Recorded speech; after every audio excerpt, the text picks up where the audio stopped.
আপনি যদি 2024-এর শেষের দিকে এসে একটি ট্রাস্ট ওয়ালেট অ্যাকাউন্ট খুলতে চান, তাহলে আমি বলবো অবশ্যই ইউটিউবের একটি ভিডিও দেখে অ্যাকাউন্টটা খুলবেন। কারণ এখানে যেহেতু আপনি ডলার লেনদেন করবেন, তো ভুলভাবে অ্যাকাউন্ট তৈরি করলে কিন্তু পরবর্তীতে ডলারটা আপনি হারিয়ে ফেলতে পারেন। তো আজকের এই ভিডিওতে দেখাবো কিভাবে সঠিক নিয়মে একটি ট্রাস্ট ওয়ালেট অ্যাকাউন্ট আপনি ক্রিয়েট করবেন। তো এই জন্য ফার্স্ট অফ অল আপনাকে যেতে হবে প্লে স্টোরে, এবং প্লে স্টোর থেকে ট্রাস্ট ওয়ালেট এই অ্যাকাউন্টটাকে ডাউনলোড করতে হবে। তো অ্যাপসটা যখন ডাউনলোড হয়ে যাবে, জাস্ট ওপেন করবেন। ওপেন করলে প্রথমবার আপনাকে অনেকগুলো পারমিশন দিতে বলতে পারে, গেট স্টার্ট এরকম কিছু ইন্টারফেস আসতে পারে, আসলে ওগুলো দিবেন। দেওয়ার পর আপনি যেহেতু নতুন অ্যাকাউন্ট খুলবেন, এখানে লেখা দেখতে পারবেন ক্রিয়েট নিউ ওয়ালেট, জাস্ট এখানে ক্লিক করবেন।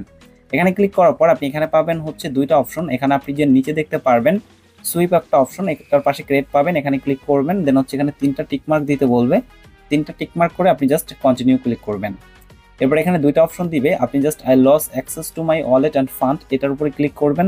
Check answer, got it, continue. এরপর আপনার ওয়ালেটের নাম দিবেন, নামটা অবশ্যই আপনি হচ্ছে একটা ওয়ার্ডের ভিতরে দেওয়ার ট্রাই করবেন, তাহলে কিন্তু খুব দ্রুত এটা অ্যাকসেপ্ট করবে। আমি জাস্ট এভাবে দিলাম, দেওয়ার পর জাস্ট ওয়েট করবেন। তো এখানে একটু টাইম লাগতে পারে। তারপর হচ্ছে আপনার ফোনের ফিঙ্গারপ্রিন্টটা দিতে বলবে, আপনি জাস্ট ফিঙ্গারপ্রিন্টটা দিবেন, বা আপনার ফোনের যে পাসওয়ার্ড রয়েছে সেই পাসওয়ার্ডটা দিবেন। পাসওয়ার্ড দিয়ে জাস্ট একটু ওয়েট করলে দেখবেন যে আপনার কাছে নতুন একটা ইন্টারফেসে নিয়ে যাবে। এরপরে দেখবেন আপনাকে এখানে ক্রিয়েট নিউ পাসওয়ার্ড দিতে বলবে, অর্থাৎ আপনি ওয়ালেটে কি পাসওয়ার্ড দিবেন সেই পাসওয়ার্ডটা এখানে দিবেন। তো আমি একটা আপনাদেরকে দেখানোর জন্য একটা পাসওয়ার্ড দিচ্ছি, তারপর এটা কনফার্ম করতে হবে।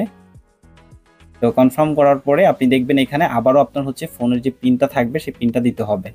তো এখানে আমি আবার ফিঙ্গারপ্রিন্টটা দিলাম, দেন হচ্ছে কিন্তু গেট স্টার্ট, এটা ক্লোজ করে দিলে কোনো সমস্যা নাই, এটা এলো করে দিবেন, পারমিশন দিবেন। তো সাকসেসফুলি কিন্তু আমাদের অ্যাকাউন্টটা করা হয়ে গেল। এভাবেই কিন্তু আপনি চাইলে জাস্ট 2 মিনিটে একটা অ্যাকাউন্ট খুলতে পারবেন, এইটাই হচ্ছে নিয়ম।